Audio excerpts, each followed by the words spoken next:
and a few other resources, displayed the strength of a love which knew no measure. And I have come to believe that this love is the true value, the legitimate measure of a people's worth. I was barely 17 when I left my childhood home in Glen Allen and boarded the Illinois Central north to St. Louis into the 1960s, which would forever change the fabric of our society. Today, my children are growing up in a world where color is something that comes in a box of crayons, a world of Bill Cosby and Yves Saint Laurent. But I have written Once Upon a Time When We Were Colored because I want my children to know of the lifestyle that gave them their father and their mother.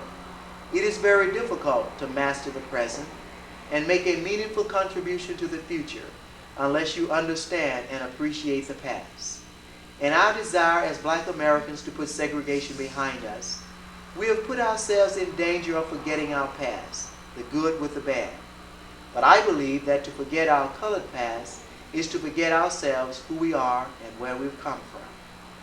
This book is not the story of Fremont and the years when blacks owned the land, but it is the story of a mostly landless people, the coloreds who lived in Glen Allen and other small southern towns during the last years of segregation. I have written it to recall a treasure more valuable and enduring than land ownership. It is the treasure that stood out in my colored childhood when there was so little else. It has been a source of strength to me in all the years since then.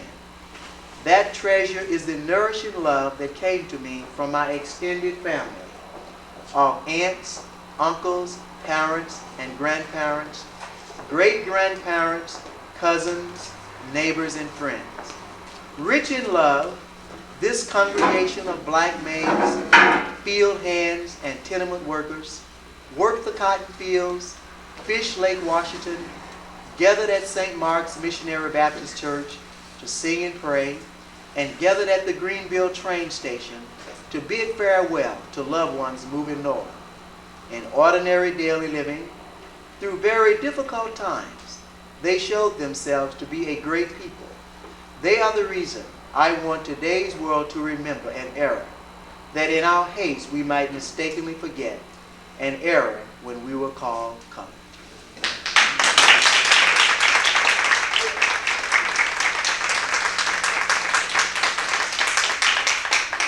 You know, when you introduce a book, and there are 11 chapters, and this book review is divided in two parts, so you're getting part one. But you know, today, a lot of significant political things are happening. The potential for a governor, our first black governor, the state of Virginia, a mayor for one of our major cities, New York.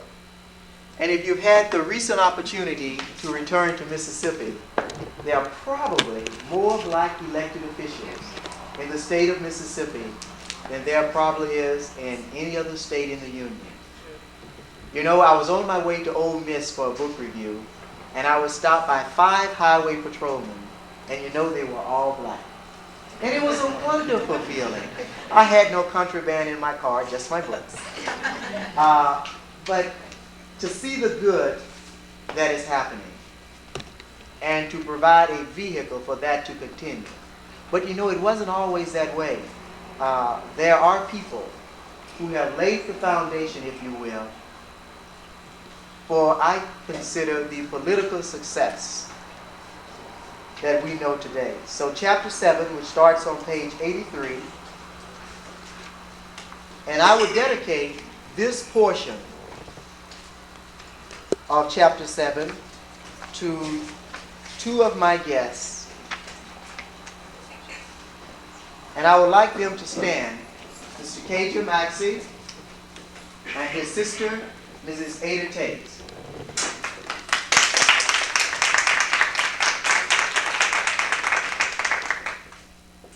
The picture on chapter 7 is their father.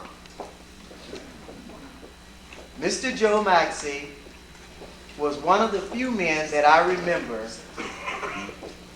growing up in Mississippi that looked out for our political future. And I wanted to remember that. because Mr. Maxey was symbolic of strong, visionary black men all across the South who really took, to some extent, their lives in their hands in an effort to lay the foundation for the Jesse Jacksons, the Wilders, and the people of today. So I'm going to start reading just on page, if you want to keep up with me, on page 86, at the last paragraph. Now let me set this stage for you. This is basically the story of my punk. Now, my punk can be your great aunt too. My punk raised me. Her name was Eleanor Peters Booz. She had an aunt that was called Mrs. Mary Ann Peters. But obviously, when you're in such a small community, it's so important to have what they call pet names. So very seldom, unless you went to church or to a funeral, did you really hear the formal name given out. So my punk, Aunt Mary Ann, and then there's Miss Doll. They were friends. And I'm still pretty young, but I remember this very, very strongly. We're getting ready, it's late at night, to go to St. Mark's Church. And I want you to just sort of picture this. There are no street lights. It's very, very dark. And we have to walk the gravel road to St. Mark. I remember the first time political action really entered our colored world. We never went to church on Thursday nights, but for some reason on this Thursday, we were getting ready to go. Miss Doll had told my punk about a special meeting to be held at St. Mark's Missionary Baptist Church. And even though she was tired, my punk rushed to get ready. Then she bundled me up and got her last dip of snuff. And as we walked past Aunt Mary Ann's house, my punk called out, "Man, let's go, gal, you're so slow." Now, Aunt Mary Ann was known for going to all the special meetings, but my punk called her uppity because she spent so much time dressing up, even on weekdays. "Punk, I'm coming. Let me put on a little rouge." At last, Aunt Mary Ann came out to meet us. "Man, do you think I should take this boy?" my punk whispered. "I hear it could be dangerous. Rumor is we might be watched." "Oh, it's all right." "I hope so, but I don't know. Those Peckerwoods don't like this one bit." St. Mark's, the family church, was not far. My punk and Aunt Mary Ann talked softly and secretively as we walked. We could see the church, but not the usual activity of members standing outside laughing and talking. The white frame building with the pointed bell tower just stood there in the darkness waiting for us. I didn't hear any singing, but when we walked in, the church was packed, and there was no preacher in the pulpit. And I had not heard about a revival, so I knew this was an unusual meeting. Colored faces glanced nervously at each other while watching the doors and windows. There were deacons standing at the front and back of the church, and when they were sure everyone was in, the doors were barred. Preacher Hearn was old with a hump in his back, and he got up and walked to the front of the church. And in a low voice, he began to sing a favorite Dr. Watts hymn. "Father, I stretch my hands to thee. No other help I know. If thou withdraw thyself from me, where other shall I go?" I watched as he stood under the single hanging light bulb, his balding head shining and moving with the slow beat of the song. The rest of the church joined in softly. After his song was over, he slowly walked back to his seat, while another deacon got up from his chair and walked to the front of the church. He bowed on one knee in front of the wooden altar, and he began to lead the prayer. "This evening, my heavenly Father, I come to thee, knee bent and body already bowed. I ask you to stretch your hands of mercy out and protect our brother as he starts his walk through the valley of the shadow of death." As he continued his prayer, a fervor swept through the church. People began to cry, and the women began to moan through their tears, "Have mercy, Lord." I recall seeing men in church that night that I had not seen on Sundays. They too were moved during the prayer and began to mutter under their breath, "It's been too long, Lord." As the prayer ended, a stillness came over the crowd, and one of the leading colored men of our town, Deacon Joe Maxey, stood and moved quickly to the front. Tonight he was well dressed, he was unusually somber, and with a trace of tears in his eyes, he began to pace back and forth. "I'm leaving tonight for Baltimore. Y'all know where I'm going and what I'm going to do. I need your prayers. Don't fear for me. God has gone before me, and the devil can't do me no harm. Now, Deacon Maxey was known as a speech maker, but tonight his talk was short. As he finished speaking, an offering was raised. The deacons blessed the money and presented it to him, after which they prayed over him. When the prayer was over, we all quietly left.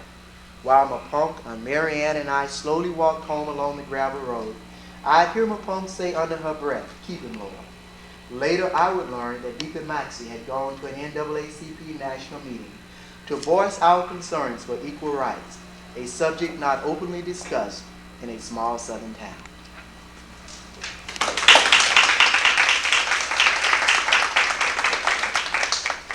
And what I'd like to do, which is very unusual, I requested from my publisher, I'd like to give the original artwork that came from that chapter to Mrs. Tate with all of the artist's writing and everything on it. And it says, "Mrs. Tate, thank you for allowing me the use of your father's picture. Please accept this original art as a token of my appreciation. Sincerely, Clifton L.Taulbert."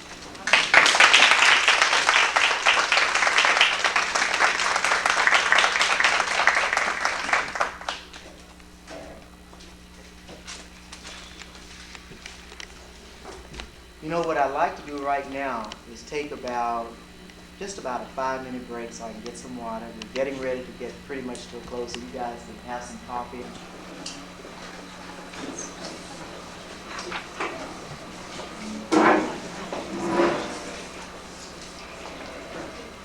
You know, it's amazing.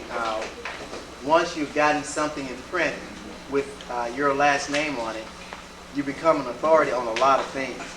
And let me tell you, my latest phone call is a lady is writing a book on neckties. And now that I'm a published author with this much degree of recognition, obviously I'm an expert now on neckties, old neckties, and how they relate to people. So, I mean, I get all kinds of calls for my comments. And had I known that my thoughts would have been that valuable and that sought after, I probably would have finished the book much earlier. This is called the Rosman Papers, and it may not mean anything to you in the St. Louis area, but at Northeastern State University, they have perhaps one of the most outstanding cultural awareness programs in the country. And to be invited to speak along with such noted Shakespearean authorities as Dr. Hobart Jarrett of New York University, as well as Sister Thea Bowman, who is one of the few Catholic nuns in an order in Mississippi that is widely known throughout the world for her work. It was really a very wonderful opportunity, but one that just about scared me to death. I was invited to speak there and wasn't quite sure, being the 7th presenter, and there were 6 before me, and all the other 6 were literally people that were known throughout the world. And I said, well, what am I going to do? And I realized I had to talk about the book because that's why I was there. So I didn't have much of a choice. And if you've ever heard Dr. Hobart Jarrett speak on Shakespeare, he's a black person, that you would have thought his roots were absolutely the best in classical Greek, and he knows more about English literature than probably any Englishman alive. He's just a very articulate and very wonderful person. And I had to go through to listen to him speak. Now, this was the clincher. The president of Malcolm X University, Dr. Milton Brown, who is also a very excellent speaker, was our luncheon speaker. And then after that comes Clifton L.Taulbert. And everyone else is speaking about what I call a general subject. You can speak about Shakespeare, you can criticize, or you can applaud. And when Dr. Milton Brown's turn to speak, obviously he was speaking relative to education and the value of education in a system and what was happening at Malcolm X College. And so that was, that was wonderful. But no one had this specific job of talking about their own book but me. So here I am with this wonderful opportunity, if you will, august group of people to talk about once upon a time when we were colored.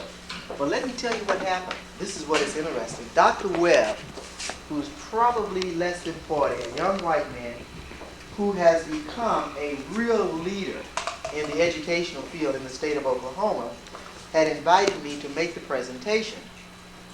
And I got up to talk, and my wife was with me, and I told Barbara, I said, Barbara, my legs literally felt like rubber. Now, I know you've heard people say that, and you perhaps think it is just a term, but it was not a term. My legs were literally just like rubber. And I had all of my notes in front of me, and I was going to make everybody proud.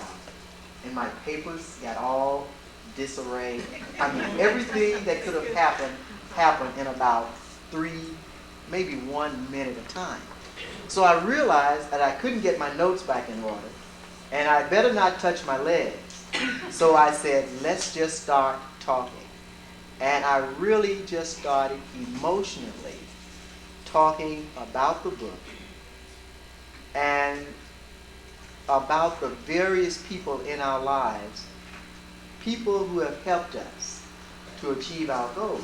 Now, the statement that I made on the poster, it says, when I was a child, I would sit on Papa's front porch, and with my knees drawn up to my chin and my arms wrapped around my legs, I would just look as far as I could see.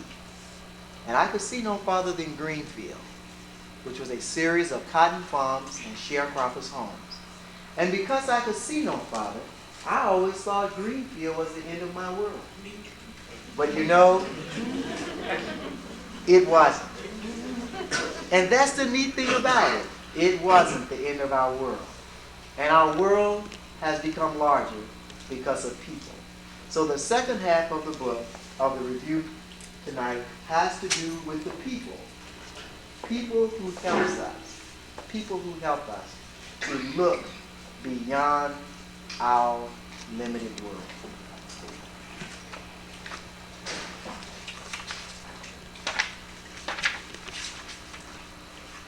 Now, one of the first persons that I want to talk about, is just to give you an idea, is a lady called Mother Luella Bird. Now, that might not mean anything to you, but Mother Bird lived in Glen Allen, and she ruled St. Mark Church as if she and God had a pact. And every Sunday, she'd walk down the gravel road, and she was slightly overweight, with a black cape on, and one of her feet would be turned in. But you know, Mother Bird knew about black pride long before Rap Brown and long before it became fashionable. She would take our minds twice a year, and she would create just a wonderful environment. She would turn the little altar area of St. Mark's Church into a Broadway stage. And we would really, truly be candidates for Tony and Emmy Awards, because she took no excuse. I mean, she gave you a time to be there, you were there. And of course, growing up in a small southern town, you said yes, sir, and no, ma'am, and yes, sir, and yes, ma'am, to anybody over 21 years of age. I mean, you were taught to be respectful. And Mother Bird demanded respect. And you had to do it. You had to give her that respect. Well, I wanted to remember people like her. I wanted to remember people who had helped me to look beyond my limited world. People that name Mother Bird, but maybe different names in your environment. But I wanted to write it in such a way that it would bring back memories to you of people that stood out in your life. And then there was Mr. Lewis Field. And they called him a big shot. Now you have to keep in mind that this is an agrarian community. And except for a few people, now like Mr. Maxey owned the barber shop and he did carpenter work. So he could be excused for not wearing jeans and work clothes all the time. He had sort of moved up on the entrepreneur ladder. But for the most part, everybody worked and worked hard.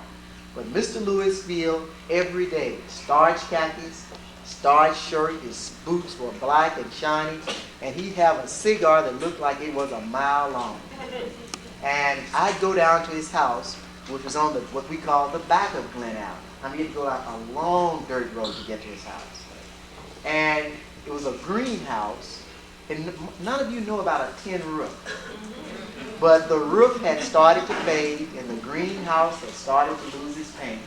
But I would go and sit on that back porch, and Mr. Lewis Field would say, "Boy, you can be anything you want to be." Now, one of my people would be over in the cotton field because the cotton would come, and they didn't want to lose any land for cotton. So you had the cotton coming up as close to your house as the shirt you would be wearing. So I'd be sitting on his back porch, and I have one porch and the other one probably over in the cotton field, and then you have the pump outside. And his wife was named Miss Sarah, and Miss Sarah was termed, quote, a dutiful wife, a most excellent cook, and seemingly her one charge in life was to keep everybody calling her husband the big shot, because she kept him looking good every single day. So I would sit there, and he'd smoke his cigar, and he said, "Boy, you can be anything you want to be. You can be a doctor, you can be an architect." He said, "Oh, you can just," he said, ain't nothing picking cotton." No, ain't nothing picking cotton. Well, this may not mean much to you, but growing up in Glen Allen, that was what you wanted to do. You wanted to be able to pick about a couple 100 pounds of cotton so you wouldn't make your family embarrassed. Well, I had never quite achieved that goal. I'd gotten about 148, 150, and they told me that I just was not doing it right. Now, I'm going to digress for a minute, so you all remember where I am. I'm still at Mr. Lewis Field's house, okay? I'm going to come back to Tulsa. 2 weeks ago, I was invited to speak to all of the regional graduates at Harvard University. And I said, now, what am I going to talk to this group of people about? Everyone here has more degrees together than I would probably gather in all my life. And these guys are corporate giants. I mean, I'm talking about real, legitimate corporate giants. Well, I said, I can't change my subject, so I got to talk about the book. Now, how can I relate the book to these people? So while I was thinking on my way to the breakfast, a wonderful idea hit me. Now, all of you probably know the name Donald Trump. Now, if a guy is going to become an entrepreneur of sorts, he could be considered a great mentor, especially if you're going to try to buy Eastern Airlines, American Airlines, buy a Ball of New Jersey, get New York named after you, and various things like that, then you want Donald Trump as a mentor. Well, in my case, I really wasn't trying to buy an airline while I was in Glen Allen. Nor was I trying to buy the boardwalk in Atlantic City. All I wanted to do was pick 200 pounds of cotton and make my pump proud. That was my goal. Well, speaking to the Harvard graduates, I said, you got to find a mentor wherever you are. You have to focus in on what your goal is, and then set out to determine the strategy necessary to accomplish that goal. I said, growing up as a little kid, I didn't meet Donald Trump, but I did need a mentor. And you know who became my mentor? A man named Cooterman. Cooterman could pick over 400 pounds of cotton a day. Now that's who I needed to watch. Well, there's something called picking cotton, and there's something called snapping cotton. You're not supposed to snap in the wrong season. But Cooterman was the type of person, had such a personality about him, that even if he snapped in the wrong season, nobody said anything to Cooterman. He snapped whenever he wanted to. So snapping cotton is where you reach and you pull everything that comes into your hand, it goes into your sack. Well, see, I had been taught to pick the cotton out of the bowl and then put it in my sack. Well, by doing that, I would have been today still trying to pick 200 pounds of cotton. So I decided that I have my Donald Trump in front of me, and his name is Cooterman. So I was sitting on the turn road because I didn't like to get wet with the dew. Now my punk always figured that if you want to get a good sack of cotton, you start out while the dew is in. But see, there are two things that make cotton weigh a lot. One is dew, and one is putting in illegal debris. And illegal debris is called bowls and sticks and everything that comes in your hand. Now, no one can blame God for letting the dew be there when you start, but they can blame you for snapping. So, but I could not stand to get wet, so I didn't pick where to do. So I was sitting on the turn road that morning, Cooterman came up. And Cuda Man sort of walked with a real air of superiority. I mean, that's what he was. He was a good cotton picker, and he knew it. He walked there, got his sack, threw it, sort of stretched, and he said, "I'll see y'all at the end." Now, you've never heard that term before. But if you've ever seen a man like Cuda Man say, "See y'all at the end," that means a lot. Because he puts the sack over his back, he bends down, and all you can see is arms, and before you know it, there's only 2 rows of white cotton left, and that's mine, because I haven't started yet. Cuda Man has gone. I mean, there's almost no stalks in the ground. This guy is just like a human cotton picker. Anything that gets in his way, he picks it and puts it in his sack. Well, I did get 200 pounds of cotton. I only picked it once in my life, 201 pounds. I did get it. It was a wonderful feeling. But I realized what Mr. Lewis Field had said is that, boy, you can be anything. You can do whatever you want to do. And ain't nothing to picking cotton. These people invested their dreams in our generation. Sometimes we have called them, wrongly so, maybe we've said Uncle Tom, and maybe we have said they were quiet, but I think they were very smart people, because they knew there would be another 24 hours, and they wanted our generation to be a part of it.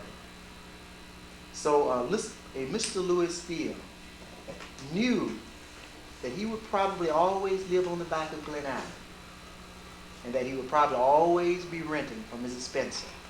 But he knew I didn't have to, and that I should. And he said, "Boy, you can do anything you want." And I wanted to remember him, because in most of our lives, there is a Mr. Lewis Field or a Mrs. Lewis Field that has helped us to look beyond our green fields. Now, growing up in the South, you've heard the tremendous things of the racial problems that we had. That's Mississippi's unfortunate legacy. But our lives are filled with pain and glory. And there are also good people on every side of that fence. And I remember one lady, a white lady named Mrs. Knight. You remember Mrs. Knight? Mrs. Knight was a town seamstress. She was about 5'4", overweight, with tons and tons of white hair piled on the top of her head, and blonde, but she could sew. Now, she was a sister of a major plantation owner, and she lived uptown.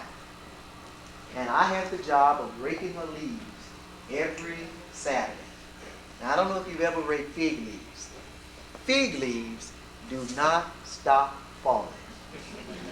Fig leaves fall and fall and fall and fall. And Mrs. Knight talked very, very fast. She had this beautiful home, and she had this little sewing shop. So she would come out. "Clifton, Clifton, Clifton, we gotta rake leaves, we gotta rake leaves." She loved to use "we gotta rake leaves," but it was really I had to rake leaves. So I would be raking the leaves. But the thing about it that I want you to know is that Mrs. Knight defied the times. In that in those days, a black person would go into a white person's back door or stand at their back door. But under no circumstances would you go into their front door, to their living rooms or whatever. But every Saturday, Mrs. Knight and I would walk through her front door, sit at her parlor, at her table, and we would have lunch together for 2 years. Cold chicken, lima beans, half a glass of milk, half a slice of Wonder Bread. And she would sit there, and she would talk. "Now, Clifton, you gotta get your education. You gotta get your education. You just gotta get your education." Now, the reason this is important is because we lived in an agrarian community where a lot of people were not concerned about the bettering of your head, but more about the strength of your back. But this lady was genuinely concerned. Genuinely concerned. So when I graduated from high school, she was just as happy as my parents were. And when I went away to college, I'd come back every time until she passed away. And I would have to sit down in her front room and tell her every little detail. She wanted to know everything. But I say that is because if everyone in Mississippi was as horrible as some of the people were, there would have been no Mississippi. And I've tried to be open and honest in this book to tell it as a young person saw it. And I wanted to remember people like Mrs. Knight, who had been a part of my life, helping me to look beyond my dream. Now the other part of the story is called The Iceman. Now that's a story about Uncle Cleve. Now most of you go to your refrigerator and put your little glass on there and the ice just jiggles out. But I remember when Uncle Cleve in his 47 truck, he owned the only ice house in Glen Allen. Now he was a real businessman. Now you got to keep in mind that in those days, it was just hard for a white person to call a black person mister. I mean, it would get to their throat and it would get caught. And it just couldn't come out. But Uncle Cleve was such an astute business person and had such a good reputation that what they would say, they would call him Mormon, which was his last name. That was as close as they could get to really telling him that you are a true businessman. Well, anyway, I wanted to but to work in the ice house, which was his ice house. And I had to, in order to do that, I had to be able to lift 300 pounds of ice. And then to cut it into 150, 75, 50, 25, and help me, some people even wanted 15 pounds of ice. And it is hard to chip 25 pounds of ice into 15. And Uncle Cleve did not like to do that because he felt he was leaving most of his money on the back of the truck. Because by the time you get through chipping, you've chipped more chip than you've sold. But I finally learned to do that. And this is my only encounter with what I would call a biased situation in my life growing up in Mississippi. After I had worked all summer with Uncle Cleve, he had wanted to repay me by taking me to the fair in Jackson. And we were all dressed and ready, and in those days, you didn't quite use lotion as much as you used grease. And a sign of being well-dressed was a greased face. And so my face was greased, had a nylon puppet shirt on. I don't even see nylon anymore, but I remember having one yellow nylon puppet shirt and a pair of blue pants. And Uncle Cleve and I headed out to Jackson. And we got there. And to me, that was the biggest city that I had ever been to. I had wanted to go there so badly. And when we were there for about 15, maybe 20 minutes, and one of the ushers came up and said, "This is not the night for niggers." And Uncle Cleve just grabbed me by the hand, didn't say anything, and he walked out. And he never said a word. Got in his truck, we drove back to Glen Allen. Now, he could have cursed all the way out. He could have given me a lecture on equality, unequality, or the lack of equality. But instead, he showed me something else. You see, Uncle Cleve had an agenda that was his own. And nobody was going to determine his agenda. He was the Iceman.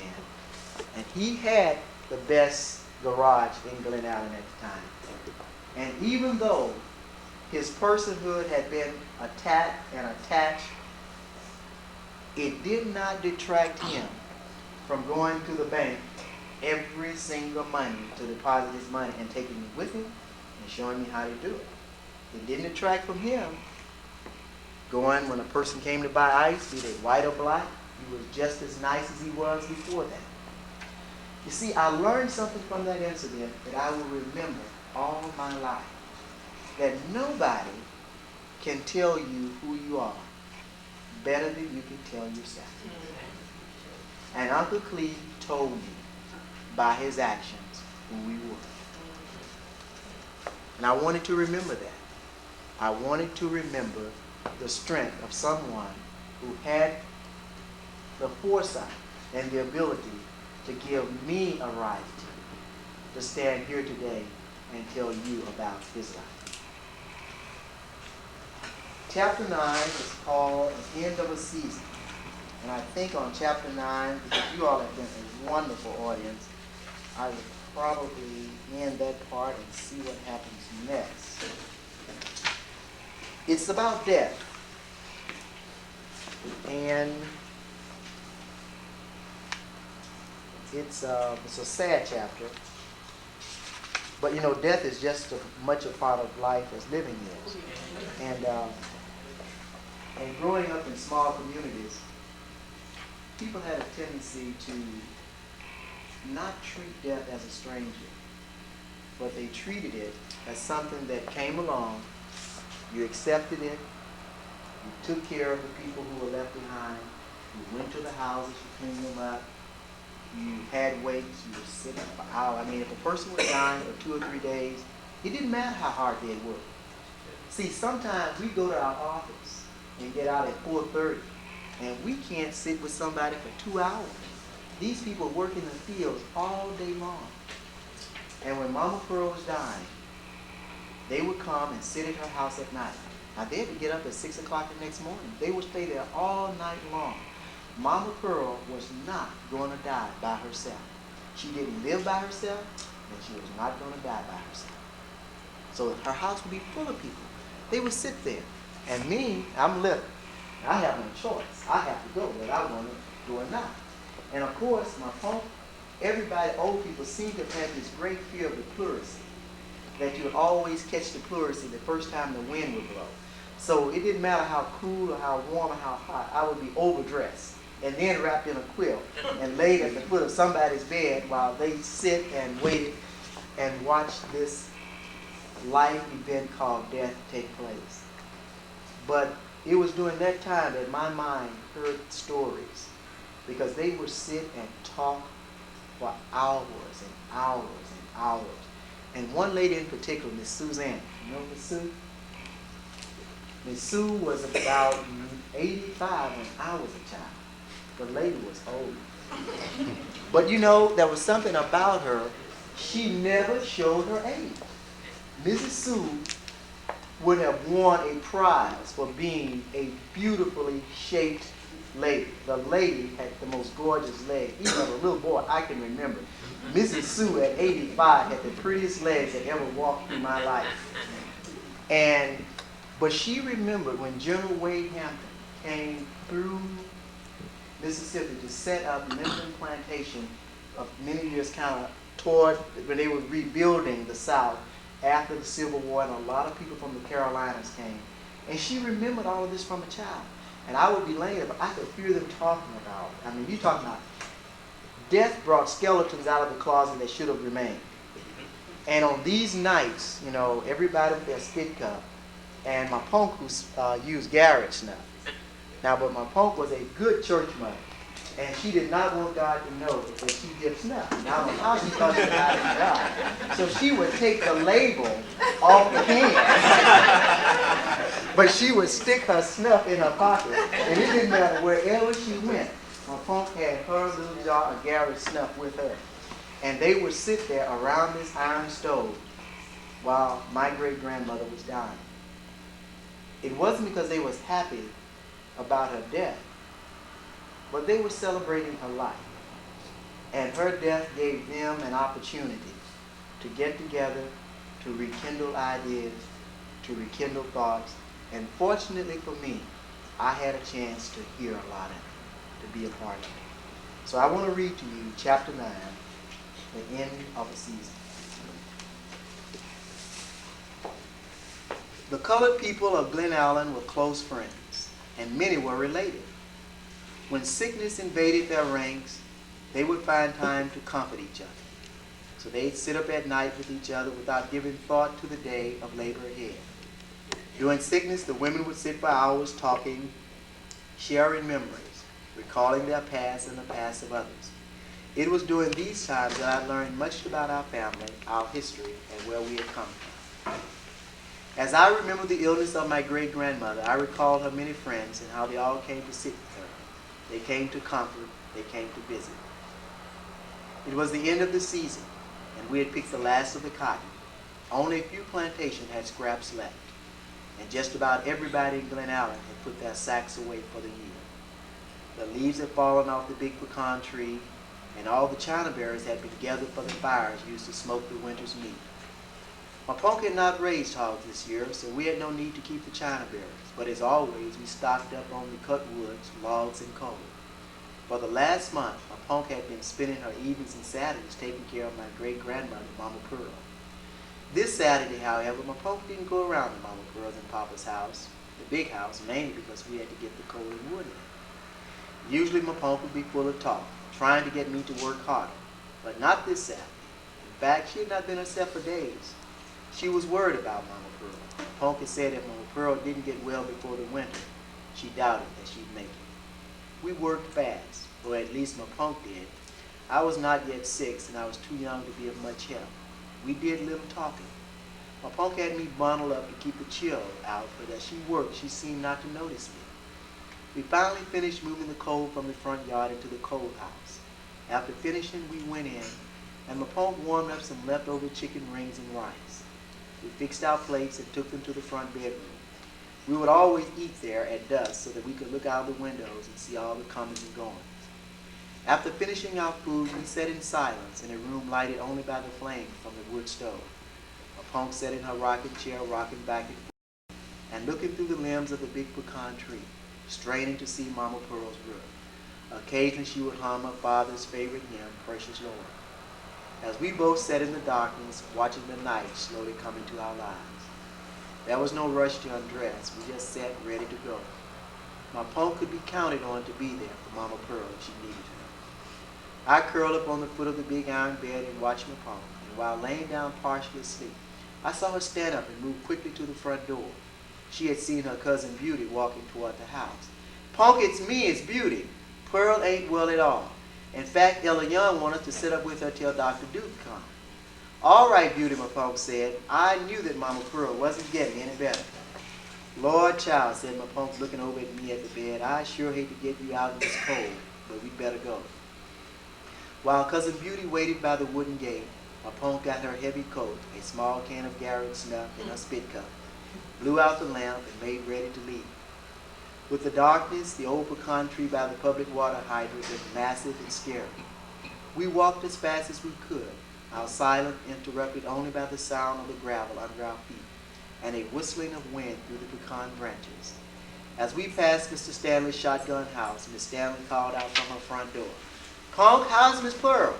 I hear she got worse about an hour ago. Now y'all call me if you need me. I'll be home." I could see Mama Pearl's house as we got closer. The front steps were tall and wide. The house had been built after the flood of '27, so the foundation was built off the ground. My punk went in first and we followed. The front room, nicely furnished with black leather couches and chairs, was filled with people just sitting and waiting. As we walked in, my punk's presence was acknowledged. I quietly listened, too young to really understand, as the other people explained the situation. I looked from face to face. No one was smiling. They talked and nodded their heads. I curled up in Papa's big chair. I wanted to see Mama Pearl, but I didn't say anything. I felt alone in a crowded room in Papa's big chair. I could look into the small bedroom each time someone went in or came out. The small bedroom off the living room, Mama Pearl's and Papa's bedroom, had always been my favorite place. It was cheery, and I loved sitting on the big brass bed with the soft mattress, where Mama Pearl would let me take my naps. Tonight, however, there was no laughter in that room, only silent sadness. The normally bright room was dim, and the pretty spread was gone, with quilts in its stead. As the hour grew later, I watched the faces grow more solemn. My relatives and friends of Mama Pearl continued coming in and out of the small bedroom. "She won't last the night," Cousin Beauty said as she walked out. My punk wasn't much for talking or passing opinion. She just sat by the wood stove and rocked. It was a cold night, but the big iron heater kept the front room cozy and warm. Everyone sat in a semicircle around it, making sure there was a big spit can in the middle. As they sat and talked, my punk came over and put a quilt over me, while I lay curled up in Papa's big chair. Occasionally someone would get up and check on Grandmother. The rest of the time we all listened to Miss Sue, a 90-year-old colored lady who remembered much about our family's lives. Miss Sue talked about General Wade Hampton coming into the Delta to set up his plantation.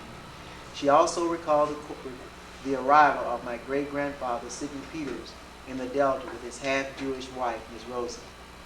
Yeah, Punk, I sure know your folks, because I was just a girl, but I remember when Sid and Rose Peters came up from the hills. Your pa had a fine carriage pulled by a team of white horses. Well, he was the blackest colored man I'd ever seen, and Miss Rosa, well, we all thought she was white. Yes, Miss Rosa's Jewish folks just live right down by Myersville. Miss Sue probably would have continued to talk about my Punk's grandparents, but Cousin Beauty interrupted her. Sue, what happened to old man Josh Wade's boy? Well, after his colored mama died, Mr. Josh sent him north, and he never came back. Of course, you know, mostly all of them high yellows that went north and passed for white.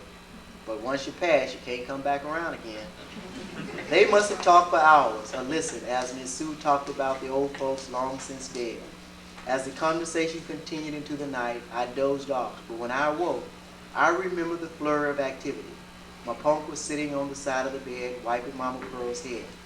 I could see fully into the room now. The door was wide open. There was Mama Pearl, not saying a word, just looking as if through the ceiling. I could hear sniffling and bits of conversation. It's her heart. Pearl knew it all the time. She's told me at the church about a week ago that she felt she was giving her last covenant. But Pearl's all right. She got good religion. We could hear my Punk talk as she wiped the perspiration. Now, Mama Pearl, you'll be all right. Hold on till Dr. Duke gets here. Dr. Duke was white and the town's doctor. He took care of the coloreds and the white. And no matter the time, he would come. But before he got there, I heard my Pearl cry out, I'm leaving, y'all. The angels are coming to get me. My Punk, through her tears, said, don't say that. You'll be all right. But this time, Mama Pearl couldn't be coaxed back to life. She was tired. Her heart was tired. It was the end of her season. Except for the sound of crying, the small room was still. Mama Pearl was loved by everybody, but she was gone. Just as the leaves had left the pecan trees and the blue sky turned gray. Her life had passed into the night. But my Punk was strong. She told everyone to meet her at the house in the morning, so the bedclothes could be washed and the house cleaned. After they left, my Punk was silent as she went into the room, combed Mama Pearl's hair, and straightened the bed. We waited with Papa for the funeral home people, and after a few hours of sad silence, they came, arranged for the wake and the funeral, and took Mama Pearl's body away. I watched as Papa closed the door to the room. I saw his tears, and I knew tears meant sadness. My Punk put on her coat, got her spit cut, and we told Papa good night. While we were leaving, St. Mark's church bells began to toll. Another soldier was gone.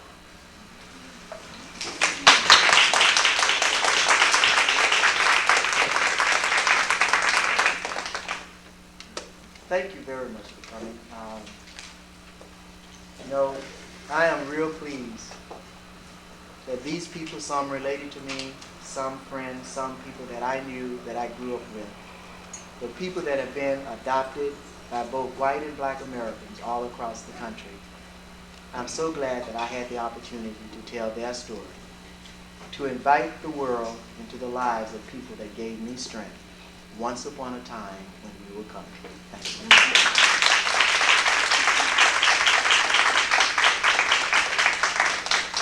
Get you some more coffee and stuff. I have a comment Sure. that I want to make, and it is that I guess I'm filled with emotion at this point in time because obviously you've shared with us those persons who touched your life, and I feel like they've touched mine in the sense that I've never been to Glen Allen, Mississippi, but I feel like I've been to Glen Allen, Mississippi.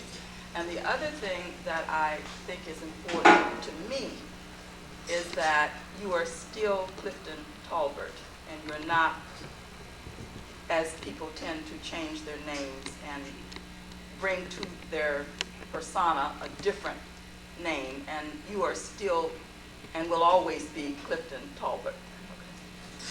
Thank you very much.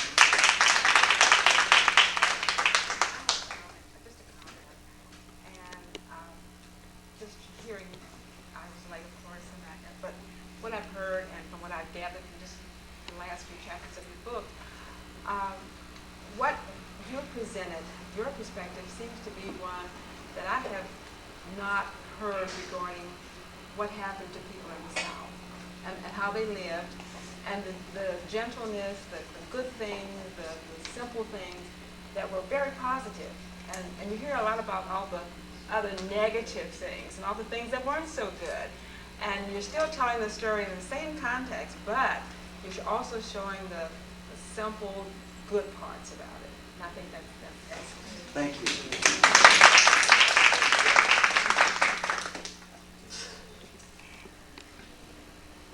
Well, I can't leave until 7. So,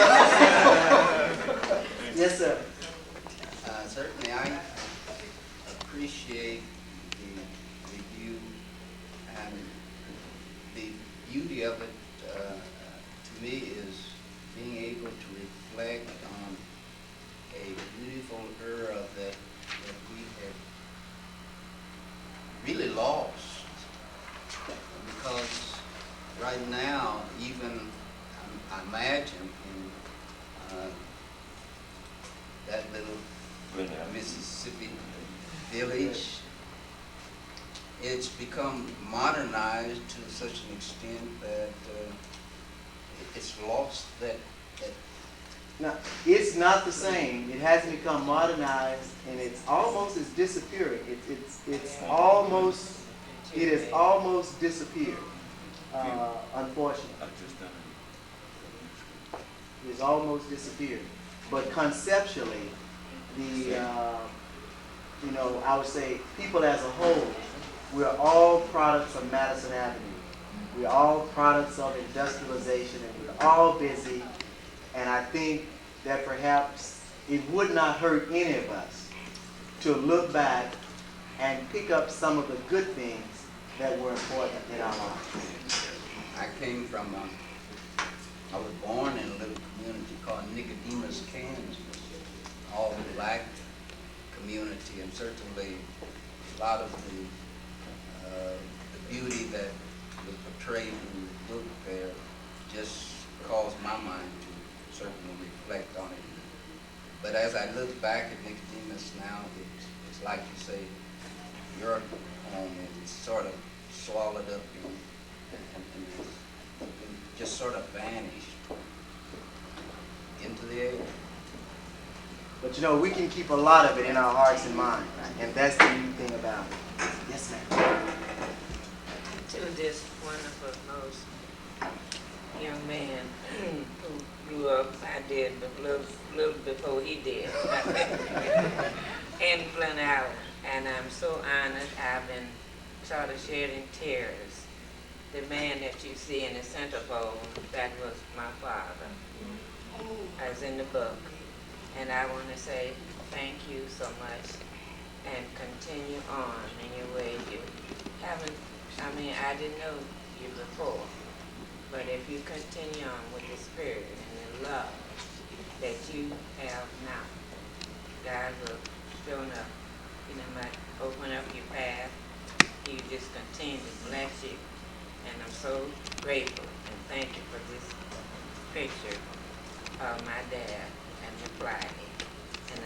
And continue on your beautiful work. And I hope that, and I want to say too, when our youth came along, Glen Allen Road was gravel. But when I grew up there, it was dust. Dirt road. And we used to walk and carry water from 2 miles down the road. Dust. But after it was modernized after you got there. But see, I left there in 1936. I spent the biggest of my life here in St. Louis. Well, 53 years. But at that time, we didn't have a street light. We stand out in the moonlight, the kids, and play around there. It is deteriorated, yet it has improved some. And I think, like you were saying way back in those times, people didn't have lights. They had kerosene lamps, they called it coal oil at that time. But I think there was a love there. It's something was there. Because Sister so-and-so would pick cotton all day and chop cotton all day, and the Sister so-and-so, I'm going to cook this food, take it over to Sister so-and-so if she was sick, and sit up there with them all night, and get up at 6 o'clock in the morning, go to work. We are lost all the time. But hopefully don't through have these types of enough things that much we time. can remember and recover some of those things. Oh, yeah. Thank you No, very sir. much, Mrs. Thank you. Davis. Thank you very much.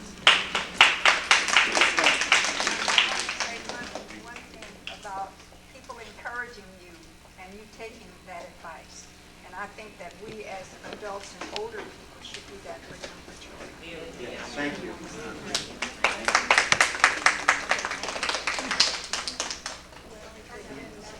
Okay. I just like to say I am really, really proud of the turnout here today. What I had read, well, I knew about the book maybe 2 years ago, summer before last. I was married into this family, and I just want to share a little something with you about Glen Allen, about the first day that I went there. I was born and raised right here in St. Louis, okay? And so, this is my husband. He is a born Maxie. And in the early 60s when we married, and he took me there, it was the first time I had a chance to experience about what I had heard about the South and what I actually found out about the South. And it's not at all the way we heard. It really isn't. But that particular time when we got there, I was thinking about all of this stuff, but I was keeping it to myself. And so the first night after we had settled down, he said what I was thinking. He said, well, how do you like Tobacco Road? And I thought, oh, he's reading my mind. But I didn't want to say it. But with the way the place is and how I was treated, it's nothing at all like what we had heard about the South.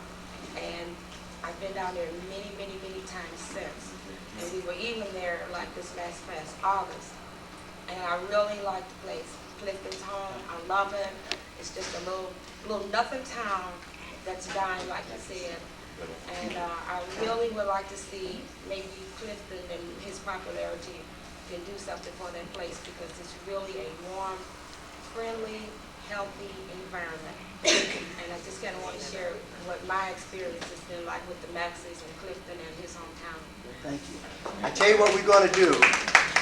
Since we have some new people coming in, we're going to kind of let those who don't want to say, I have to do a third part so that I can have, because I was to be here until 7. So I don't want to keep all of these. Why don't we just take a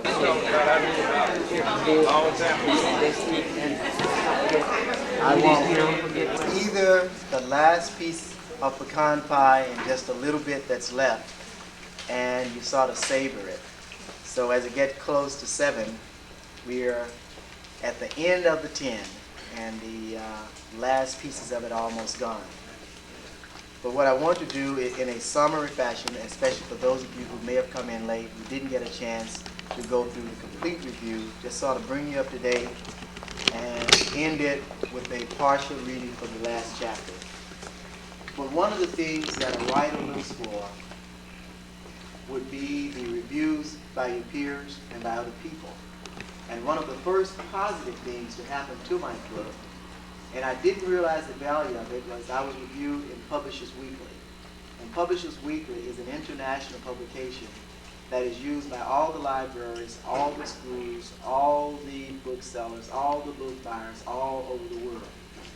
And each year there are about 300,000 new titles that come out. And they choose about 50 to review. And you don't even think of being reviewed by Publishers Weekly. And when the word came back to my publisher that Publishers Weekly was reviewing my book, they were almost in a state of trance. They were so excited. And I didn't realize how valuable that was until I was invited to go to the American Booksellers Conference in Washington. And there were anywhere from about 40,000 people there. Every major book that was printed that year, they were all there. And when I walked up to people, they knew about my book, not because of me, or not because they had read it, but the mere fact that Publishers Weekly would take the time to review it, it sets it apart. So obviously that was the first thing that gave us a hint that perhaps we had done something right. Secondly, there was a review by a gentleman by the name of Dean Sims called Love and Pride Flourished in Segregation's Grip. And that review was in the Tulsa, it was even the Tulsa World. Yeah, it was in the Tulsa World. And that when that review came out in Tulsa, that's just, sort of set another way of good things happening. But there's a gentleman in Tulsa by the name of Louis Meyer. And Louis Meyer is called the grand old man of books. He has written like books that have sold like 5, 6, 7 million copies.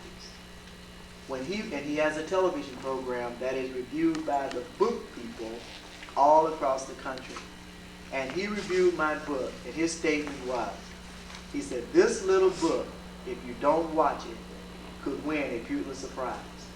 It's because what this writer has done, he has not written in anger or rancor, but he has written in such a way that the reader can find himself wherever they should be.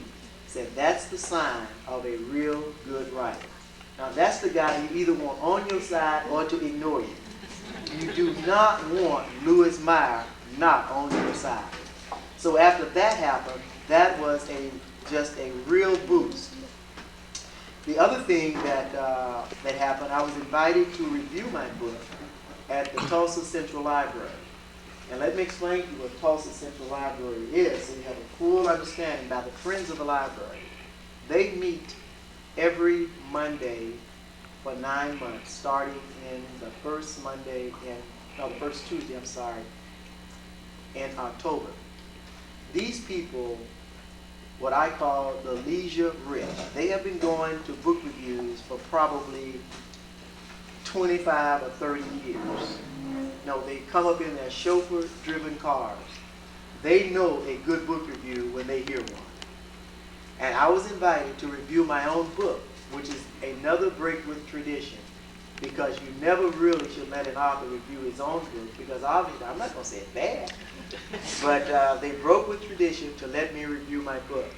Well, the week before, it was my turn to review the book. Dr. Tom Staley, who is the curator at the University of Texas at Austin in their rare books department, is literally known throughout the world as one of the best book reviewers around. He get paid thousands of dollars just to review books. Well, he opened their season. So I went to hear him so that I could get a feel of how to do it and listen at a pro. The place was packed. I mean, you did not have room to breathe. And this man walked up to the stage with such a sense of confidence. I sat and I listened, and I said to myself, Cliff, you got a hard road to hoe next week. That's a Mississippi term. I said, how can I follow this man? Now, these are the things I had going against me. October the 9th was a holiday. So I knew that all my friends at the bank was going to come because, I could count on it. But I didn't realize it was going to be on Columbus Day. So that means every federal building was closed downtown. All the banks were closed. So all the people that I had counted on in my mind to be there to support me, they said, well, Cliff, we're not going to come away from Broken Arrow. That's kind of like saying you live here, at this point here, and it's your day off. And someone tell you to fight the traffic to come back down to Union Station. It's not that easy to do. They said, we just can't come. So I said, here I am. I'm going to be reviewing this book. And none of my friends are going to be here. They're not going to come. But anyway, it came October the 9th, and everything was set. And I walked in, and I was pleasantly surprised. The room was packed. There was not room to stand. I went up to give my review, and I gave it. And after I finished, I received a standing ovation and congratulatory things for about an hour afterwards. Now, what makes this significant is that 95% of the audience was white. And the bookstore people that were there, it was just a wonderful day for them. They probably would have wished we could have done a day like that forever. But one of the things that I'm finding is that this is our story. But just as in our lives, we have listened to the stories of others, and we have incorporated those stories in our lives, I think it's wonderful that we are giving the other side of America an opportunity to hear our story told our way. And I was in Oklahoma City at 50 Penn Place at Full Circle Bookstore. And while I was autographing books similar to what I'm doing today, this evening rather, a white lady, probably about 60, in a tennis outfit, came up and just very casually said, when I was flipping through this book, I saw that it was from Glen Allen. And she said, my parents owned Marathon Plantation. And Marathon is just like maybe 10 to 12 miles. It's all like part of Glen Allen, just another plantation around that area. She said, but every year I would be sent away to boarding school, and I have never really lived there. And she said, after reading your book, I realized that you have written the other half of my life. And she said, let me buy 4 more books to send to my sisters and my brothers. She said, because this is the part of our life that we never knew. And this is what I'm finding, is that, and this is what started the whole process of me of writing the book in 1964 is when I started. My roommate in college was a white guy. And his uncle was a king, and his mother was an heiress, and we had nothing in common. He was born on golf course, and I was born at the edge of the cotton field. He could ski, and I couldn't even race. I mean, it was just a world of difference between the both of us. But on those cold May nights, we'd sit and we'd talk, and a lot of things he wanted to hear about was about Glen Allen. And he legitimately wanted to hear about my hometown and the people that I grew up with.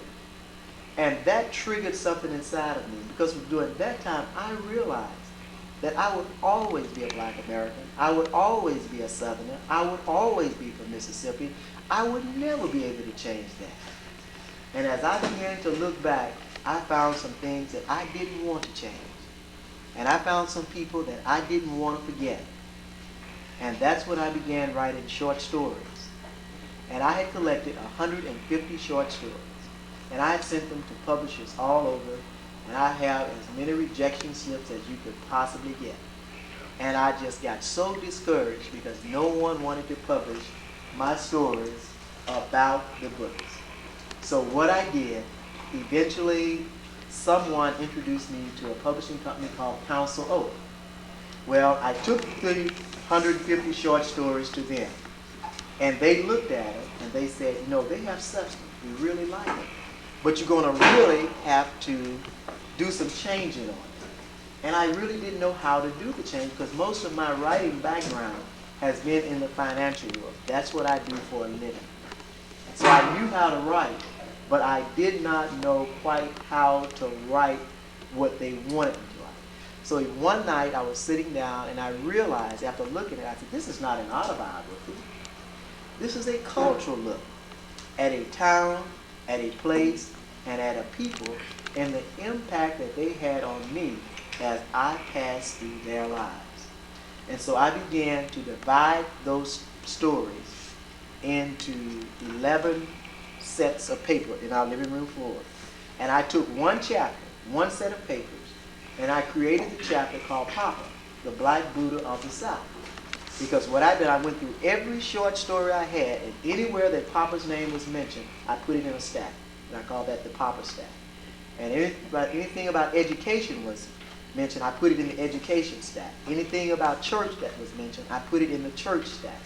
Anything that was about death that was mentioned, I put it in the death stack. So I ended up with 11 stacks of short stories. And I rewrote stack number 1, which was called Papa. I submitted it to the publisher, and they said, if you can do the other 11 like this, we'll publish the book. So from that point, it took me a year to literally handwrite, because I'm not good on the computer. I literally, longhand, I rewrote everything all over again. And then I had it put on the computer so that I could change. And so that was the process of how I got the book out, how it started, and what happened.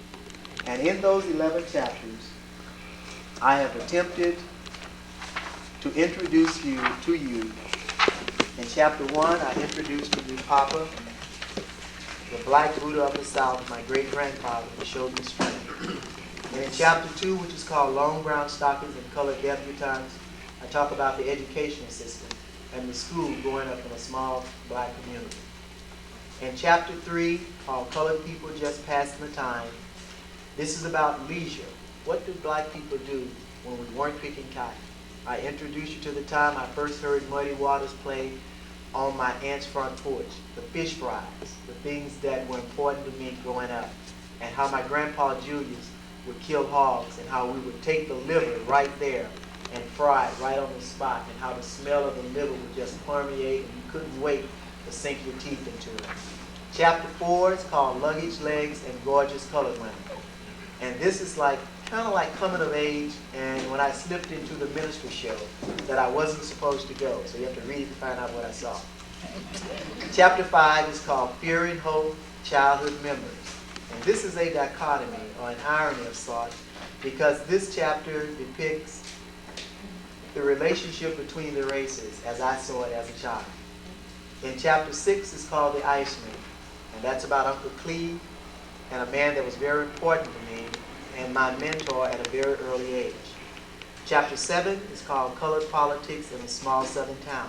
And that chapter speaks about the lack of politics, but it also highlights the integral role that a man by the name of Joe Maxey played in our community. And for those of you who came in late, his sons and daughters were here tonight, and I gave them the original artwork from chapter 7. Chapter 8 is called Some Glad Morning, Some Glad Day, I'll Fly Away. And that's about the colored church, the black church, and the role that it played in our lives. And chapter 9 is the end of a season. And that's about death, and how people in the southern community handle death, and how people, they didn't welcome it, but they treated it as a part of life, and everybody became involved in that process. And chapter 10 is called All in a Day's Work. And this speaks of the time one of my main goals in life was to pick 200 pounds of cotton.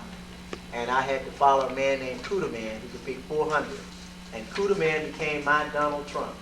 I was not buying airplanes or building hotels. All I wanted to do was pick 200 pounds. Cooter Man could pick 400, so I watched it, and I made it. So I've used this to emphasize that you have goals, you have objectives. It's important to crystallize those. It's important to find someone and emulate that person. And in that time in my life, that was my goal. That's the person I emulated. Obviously, my goals have changed since then, but through my life, I've always found people that have been very important in that process. And chapter 11, which is called Dreams, Trains, and Other Things, and that's the chapter that brings me to St. Louis.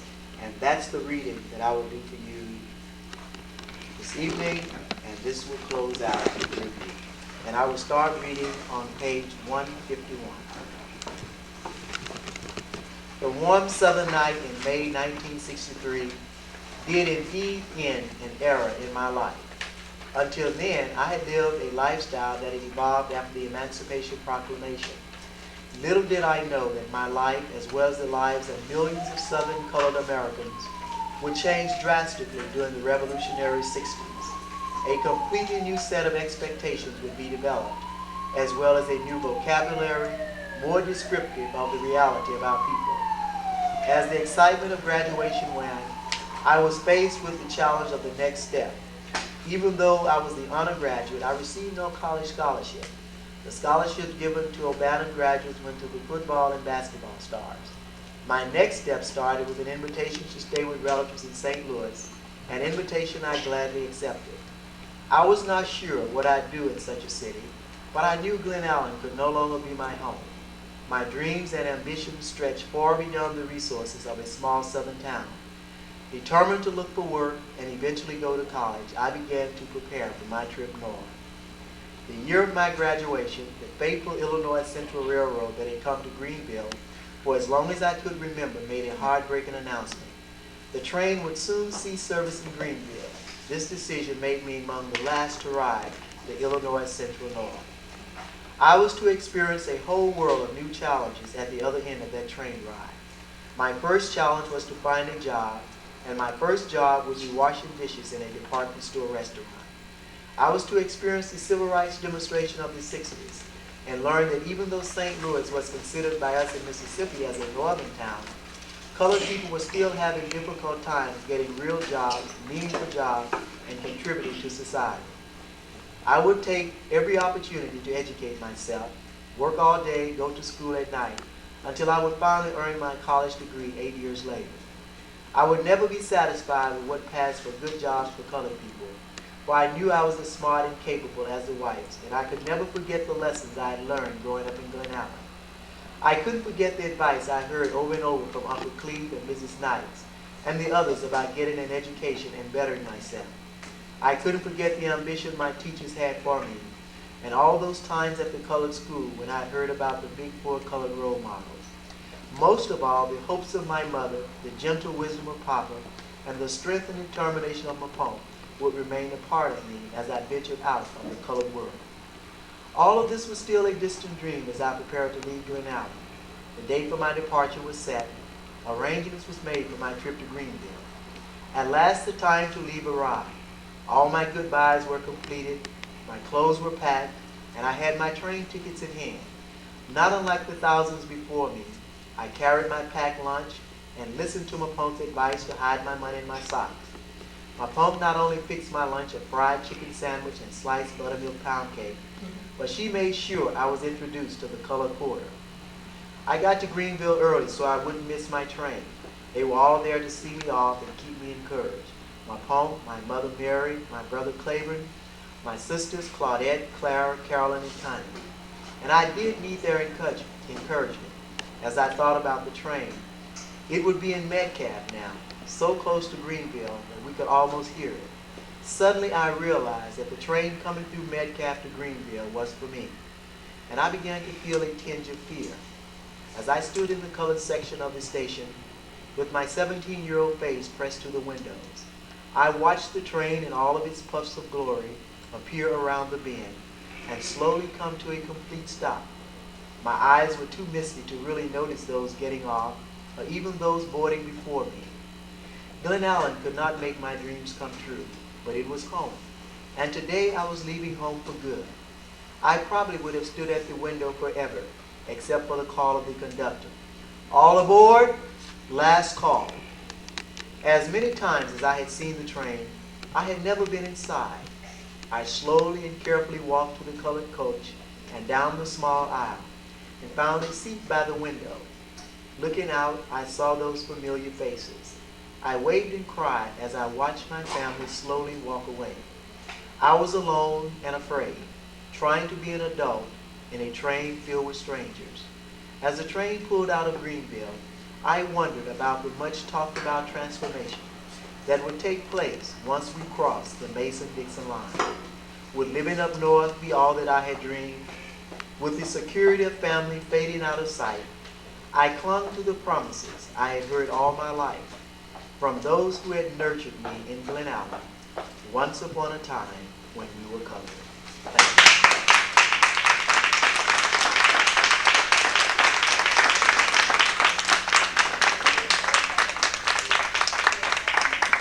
Thank you all very much for coming. It's been my pleasure.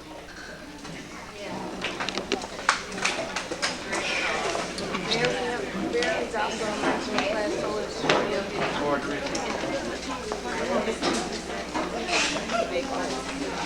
He's in my first and second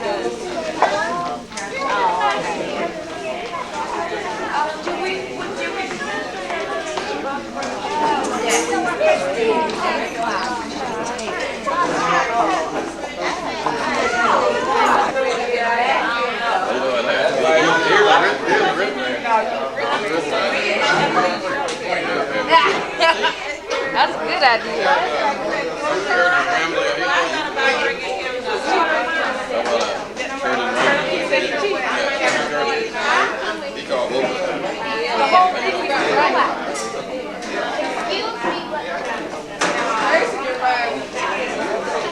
Yes, sir. Thank you very much.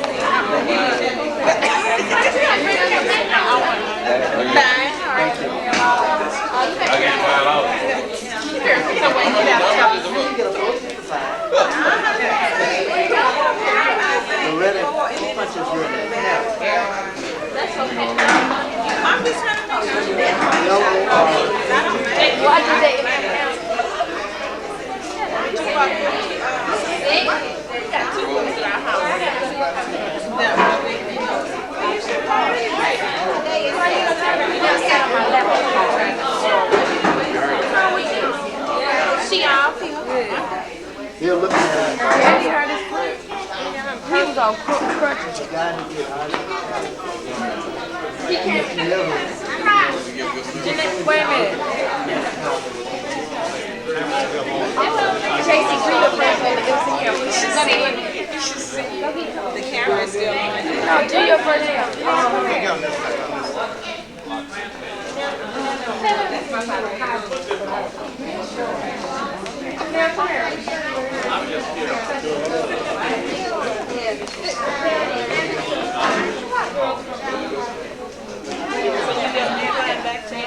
shopping someplace. Yeah, all next time. I got a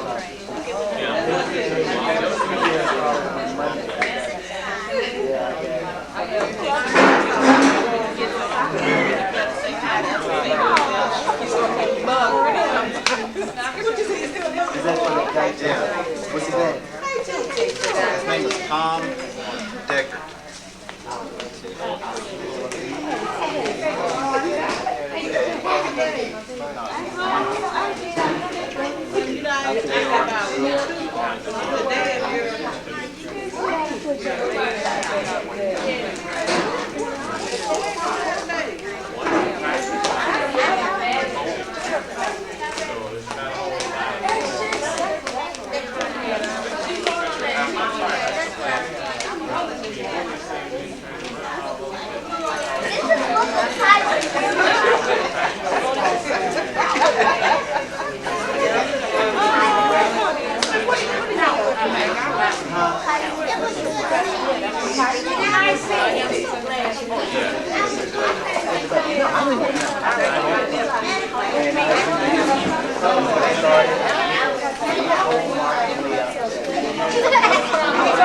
That's how they